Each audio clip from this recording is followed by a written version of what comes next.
Welcome back to the Crochet Credits. My friends over at Yarnspirations.com. Today's the one skein baby blanket using one skein of Caron 1 pound yarn, just like you see the label here. So what we need today is a size K, a 6.5mm crochet hook, and a size J 6mm crochet hook. We only need one ball of Caron 1 pound, and this is going to be using the crisscross stitch, and let's get after it right now. So let's begin. I'm gonna improvise from the pattern a little bit. It says to chain 94. I want you to chain either 93 or 95. Do an odd number in that, and I'm just gonna change something slightly to make it a little bit easier for you.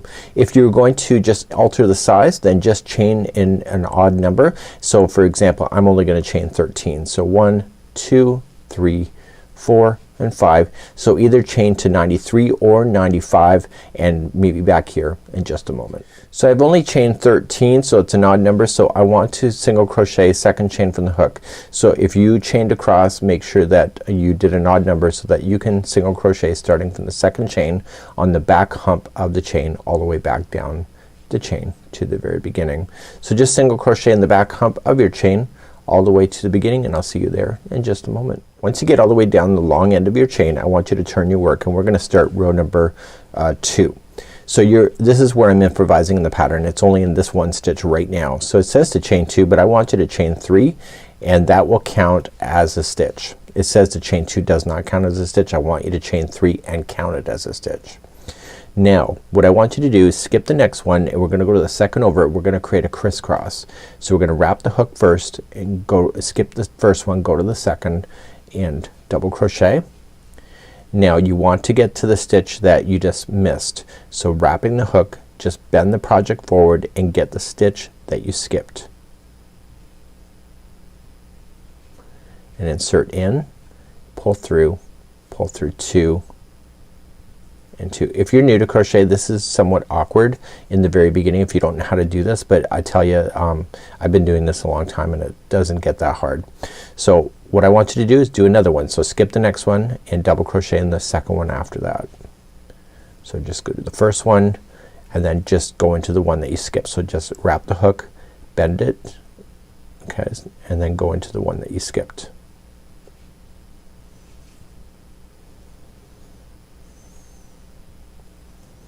Okay, so these are called the crisscross. So you're gonna do another one. So skip the next one, double crochet in the second one after that, and then come into the one that you skipped. So just bending it forward, and you will get used to the motion, especially if you do a whole project like this. So skip the next one, second one over, you're going to crisscross. So I'm gonna speed up a little bit, and I'll show you what is gonna be happening on the end. It's actually really simple. Because I had you chain in an odd number, there's an even number of stitches here, and everything is working in multiples of 2. So you should be left with 1 stitch left over at the end, and you will just single crochet in that one, and this is row number 2. So if you look at it, you single crochet, the chain 3 counts as a single crochet, and then you crisscrossed in the middle, and then you single crocheted at the end. Let's turn our work and do row number 3. So row number 3 is always gonna be the same. Simple is just chain up 1 and just 1 single crochet in each of the stitches going across. So we're just gonna do that. This single crochet really makes those crisscrossing really pop out really quite beautifully. I love these two combinations together of the single crochet and the crisscross. Okay, so we're gonna go all the way across, and your last stitch will be in the turning chain, not to a gap space, but in the chain work itself, in the turning chain and single crochet. So that was row 2 and 3. So now we just have to repeat rows 2 and 3 a total of 33 times. So it's a total of 66 rows when you think about it. To start again, you just chain 3. There's your first there's your first double crochet. So you're gonna skip the next one, go to the second one over, and start your crisscrosses again. So double crochet, and then going back and get the one that you skipped. So just bend the project forward, and you can see it, and double crochet so that you have a crisscross. So skip the next one, crisscross.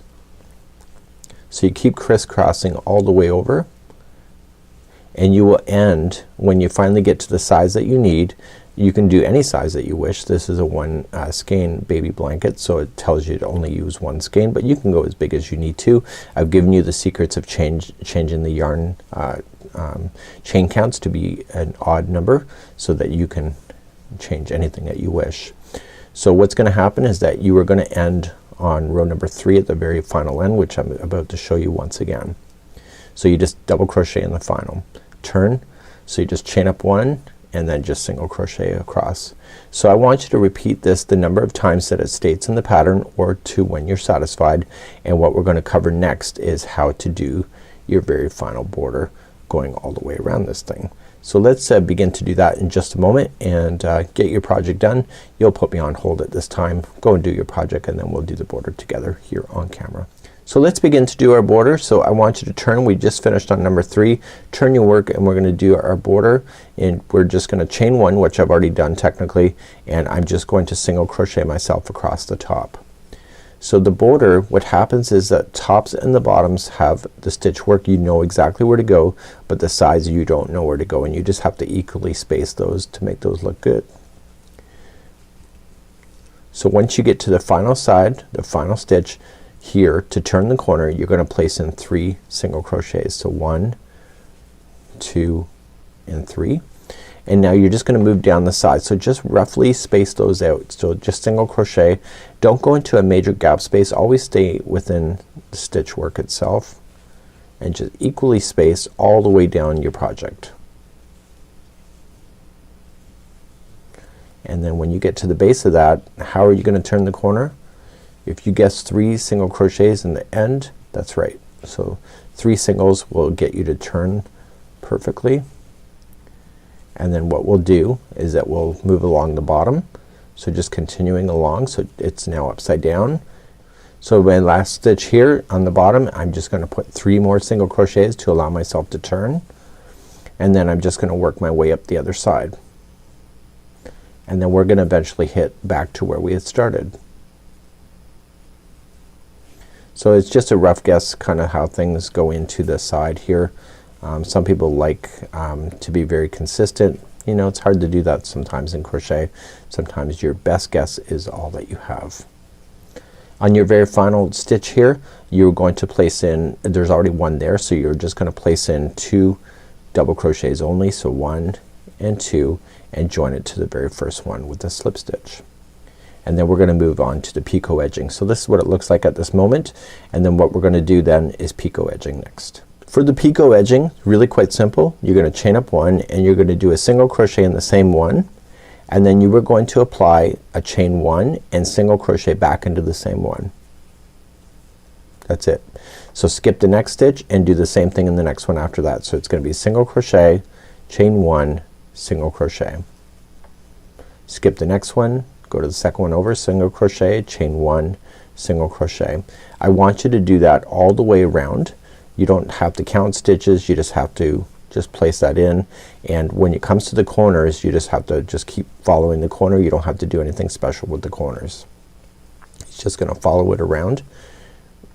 See? And that's good to go. So please do that all the way around, and that's the picot edging, and that will conclude today's tutorial on how to do this 1 skein blanket. It's actually really quite simple. Now eventually you're gonna come back all the way around and you're gonna end up right where you wanted to, right in the beginning, and you're just gonna slip stitch. Once you get over to there, then you are just going to trim your work and place the remaining stitch or the remaining yarn into a tapestry needle. Now because this is for babies or anybody, you want to put it in a tapestry needle and weave in your ends in and out. So just dragging it underneath the stitch work. Just go in one direction and then back in the other for 2, and back in the other direction for the 3rd time as a charm. So back and forth, then it never falls out on you, and then that's good to go. So this is how you do your 1 skein baby blanket. You can just stretch it and etc. to go. You may want to do that with your starting end as well, hiding it in. I buried it as I went because I'm kind of did it without mentioning anything, but this would be a smaller sample, and then you just have to shape it and you're good to go. So this is the 1 skein baby blanket by Yarnspirations. We'll see you again real soon. It's Mikey.